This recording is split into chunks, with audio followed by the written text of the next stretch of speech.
தூத்துக்குடி மாவட்டம் மணப்பாடு பகுதியில் இன்று காலை முதல் அடுத்தடுத்து திமிங்கலங்கள் கரை ஒதுங்கின. கரை ஒதுங்கிய 81 திமிங்கலங்களில் 45 திமிங்கலங்கள் உயிரிழந்தன. இது தொடர்பாக அங்கிருக்கும் நமது செய்தியாளர் சுடலைக்குமாரிடம் கேட்கலாம். சுடலைக்குமார், வணக்கம். கரை ஒதுங்கிய திமிங்கலங்களை மீட்கும் பணி எந்த அளவில் நடைபெற்று வருகிறது? தூத்துக்குடி மாவட்டம் திருச்செந்தூர் அருகே உள்ள ஆலந்தலை, கல்லாமொழி, குலசேகரப்பட்டினம், மணப்பாடு வரையிலான அந்த கடற்கரை பகுதியில் நேற்று மாலை சுமார் 5:30 மணி முதல் இன்று காலை வரை நூற்றுக்கணக்கான திமிங்கலங்கள் கடற்கரையில் ஒதுங்கின. இதனையடுத்து இந்த பகுதியில் உள்ள மீனவர்களும் பொதுமக்களும் காவல்துறையினரும் இணைந்து அந்த திமிங்கலங்களை கடலுக்குள் அனுப்பி வைத்தனர். ஆனால் அந்த திமிங்கலங்களாக மீண்டும் நள்ளிரவு வரை கடற்கரையில் ஒதுங்கிய வண்ணம் இருந்தன. இந்த நிலையில் இன்று காலை மணப்பாடு கடற்கரை பகுதியில் அந்த மணல் திட்டு பகுதியில் சுமார் 80க்கும் மேற்பட்ட திமிங்கலங்கள் உயிருக்கு போராடி கொண்டிருந்தன. இந்த தகவல் அறிந்த தூத்துக்குடி மாவட்ட ஆட்சித்தலைவர் ரவிக்குமார் சம்பவ இடத்திற்கு வந்து நேரில் ஆய்வு செய்து மன்னார் வளைகுடா தேசிய பூங்காவின் உயிரின காப்பாளர் தீபக் அவர்கள் தலைமையில் வனத்துறையினரும் காவல்துறையினரும் வருவாய்த்துறையினரும் இணைந்து இந்த உயிருக்கு போராடிய அந்த திமிங்கலங்களை கடலுக்குள் அனுப்பி வைத்தனர். மொத்தம் 81 திமிங்கலங்கள் இந்த மணப்பாடு கடற்கரையில் ஒதுங்கின.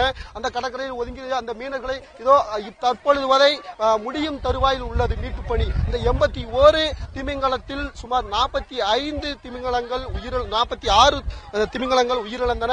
35 திமிங்கலங்களை மீனவர்களும் இப்பகுதி பொதுமக்களும் வனத்துறையினரும் காவல்துறையினரும் வருவாய்த்துறையினரும் இணைந்து இந்த திமிங்கலத்தை கயிறு கட்டி படகு மூலமாக ஆழ்கடலில் கொண்டு விட்டனர். ஆனால் ஒரு சில திமிங்கலங்கள் மீண்டும் கரைக்கு வந்து ஒதுங்கின. இதோ நாம் பார்க்கலாம். இறுதிக்கட்ட பணியானது தற்போது தொடர்ந்து நடைபெற்று வருகிறது. இந்த பணிகளை திருச்செந்தூர் கோட்டாட்சியர் தியாகராஜன் அவர்கள் ஆய்வு செய்து வருகிறார். அவர்களிடம் கேட்கலாம். சார், வணக்கம் சார். இப்போ மீட்பு பணி எந்த அளவுக்கு இருக்கு, நிறைவடைஞ்சிருக்கா? எத்தனை திமிங்கலங்கள் மீட்கப்பட்டது? மொத்தம் 81 திமிங்கலங்கள் கரை ஒதுக்கிருக்குங்க. அதுல 45 வந்து இறந்த நிலையில இருக்கு. மீதி 36 மீட்கப்பட்டு கடலுக்குள்ள விடப்பட்டிருக்கு, ஆழ்கடல கொண்டு விடப்பட்டிருக்கு.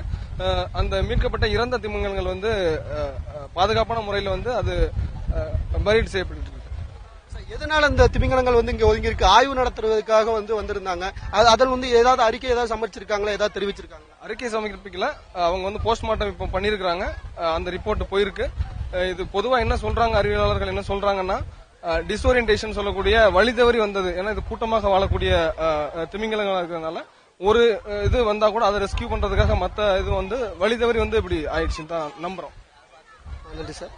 அதாவது தொடர்ந்து இது போன்ற இந்த திமிங்கலங்கள் ஆழ்கடல் பகுதியில் இந்தியன் ஓசன், பசிபிக் ஓசன் போன்ற ஆழ்கடலில் வாழக்கூடிய இந்த திமிங்கலங்கள் வழி தவறி இந்த ஆழம் குறைவாக உள்ள இந்த கடல் பகுதியில் வந்ததன் காரணமாக கூட்டமாக தான் இந்த திமிங்கலங்கள் செல்லும். இதன் காரணமாக வழி தவறி வந்த ஒரு திமிங்கலம் வந்ததன் காரணமாக அதனைத் தொடர்ந்து இந்த 100க்கும் மேற்பட்ட அனைத்து திமிங்கலங்களும் இந்த கடற்கரையில் ஒதுங்கி ஒரு சில 45 திமிங்கலங்கள் உயிரிழந்துள்ளன. தற்பொழுது இறுதிக்கட்ட பணியானது நடைபெற்று வருகிறது. இறுதியாக இந்த உயிருடன் இருக்கப்பட்ட அந்த திமிங்கலங்களை கடலுக்குள் செல்ல பணியில் ஈடுபட்டு வருகின்றன. மேலும் இந்த தகவல் அறிந்த, அதாவது மிகவும் அரிய வகையான இந்த திமிங்கலங்கள் மணப்பாடு கடற்கரை பகுதியில் இங்கு ஒதுங்கியதை தகவல் அறிந்த இந்த சுற்றுவட்டார பகுதியைச் சேர்ந்த பொதுமக்களும் கிராம மக்களும் பள்ளி மாணவர்களும் தொடர்ந்து இன்று காலை முதல் பார்வையிட்டு வருகின்றனர். அந்த காட்சிகளை தான் பார்க்கிறோம். மணப்பாடு கடற்கரையிலிருந்து படகு மூலம் இந்த மணல் திட்டுக்கு வந்த இவர்கள் குழந்தைகளும் மாணவர்களும் பொதுமக்களும் தொடர்ந்து மிகவும் ஆர்வத்துடன் ஆச்சரியத்துடன் இந்த திமிங்கலத்தை பார்த்து ரசித்து வருகின்றனர்.